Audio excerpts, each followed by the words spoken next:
কেন নিজে কিছু করতে পারছি না। সো ওই সময়টাতে আমার তো বাইক ছিল, তো আমি কি করলাম, ডিসিশন নিয়ে ফেললাম যে ফ্যামিলি তো আমার ফ্যামিলি, আমাকে দেখতে হবে। কি করবো, সিদ্ধান্ত নিয়ে ফেললাম যে আমি রাইড শেয়ার করব বাইকে। সকালে বেরোতাম, দুপুরে আসতাম, আবার দুপুরের পর যেতাম, রাতে আসতাম। তো মানে লাইফটা কেমন হয়ে গেছিল বুঝতে পারতেছি না, বাট আমার কাছে মনে হচ্ছিল যে বেঁচে থাকতে হবে।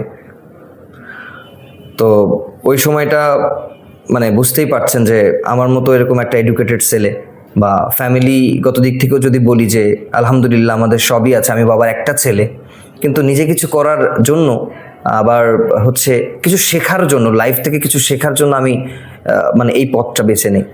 তো 2-3 মাস এরকম কাজ করার পরে আমার একজনের সাথে পরিচয় হয়।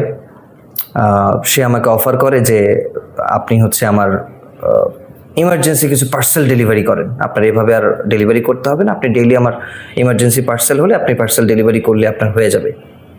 সেটাও 1 মাস করার পরে সে আমাকে জব অফার করে দেয়। আমার বিহেভিয়ার বা সব কিছু দেখে যে ভাই আপনি তো অনেক এডুকেটেড, আপনি আমার কোম্পানির বা আমার এই পেজটার পুরো মনিটরিং করেন এবং মানে অন কাইন্ড অফ ম্যানেজার হিসেবে থাকেন।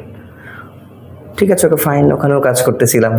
কাজ করতে করতে গিয়ে কোনো একটা সময়, কোনো একদিন আমি তখন হচ্ছে মাগরিবের নামাজ পড়ে মানে বসে আছি, হ্যাঁ, রাস্তায় বসে থাকতে থাকতে আমার মনে হচ্ছিল যে ইস দিস মাই লাইফ।